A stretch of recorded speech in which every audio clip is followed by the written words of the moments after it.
नाज़रीन किराम अस्सलामु अलैकुम वरहमतुल्लाहि वबरकातुहू। उम्मीद है आप सब लोग खैरियत से होंगे। आज की इस वीडियो में पेश है हज के 5 दिन।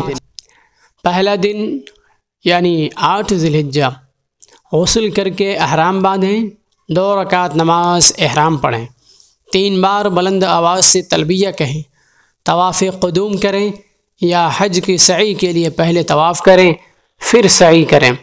ज़वाल से पहले पहले मिना पहुँचें और वहाँ ज़ुहर, असर, मगरिब, इशा और फ़ज्र 5 नमाज़ें अदा करें।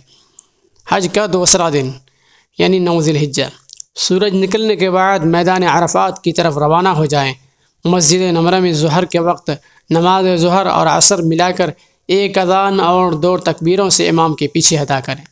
नमाज ज़ुहर असर के बाद से ग़ुरूब आफ़ताब तक अरफ़ात में वक़ूफ़ करें। जबल रहमत के दामन में पहुंचकर भी दुआ मांगें। ग़ुरूब होते ही नमाज मगरिब पढ़ने के बजाय मुज़दलिफ़ा रवाना हो जाए और इशा के वक्त में 1 अज़ान और 1 तकबीर के साथ नमाज मगरिब और इशा अदा करें। रमी जमरात के लिए 49 कंकरियाँ मुज़दलिफ़े में चुन लें। हज का तीसरा दिन यानी 10 ज़िलहिज्जा, नमाज फ़ज्र के बाद मुज़दलिफ़ा से मीना रवाना हो जाएं। आज सिर्फ़ जमरे अक़बा की रमी करें और उसके बाद तलबिया बंद कर दें। जमरे अक़बा की रमी के बाद क़ुरबानी करें। क़ुरबानी करने के बाद हलक़ या क़स्र कराएं। मक्का मुकर्रमा जाकर तवाफ़ ज़ियारत करें। तवाफ़ के बाद सई भी करनी हो तो रमल और इस्तिबाक़ भी करें। अगर 8 ज़िलहिज्जा को हज की सई ना की हो तो सई भी करें, और अगर सई कर ली हो तो अब न सई की ज़रूरत है और न तवाफ़ में रमल और इस्तिबाक़ की। मगरिब से पहले पहले मिना वापस हो जाएं और शब यानी रात मिना में गुजारें।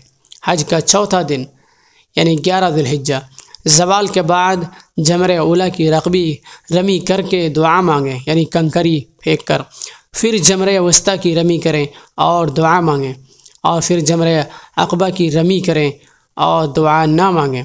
हज का 5वां दिन यानी 12 ज़िलहिज्जा, 11 तारीख की तरह 12 ज़िलहिज्जा को भी तीनों जमरात की रमी करें और मक्का मुकर्रमा को वापस हो जाएं। और अगर 13 ज़िलहिज्जा तक रुकना चाहें तो 13 को बाद ज़वाल हस्ब हिदायत तीनों जमरात की रमी करें और फिर मक्का मुकर्रमा को वापस हो जाएं।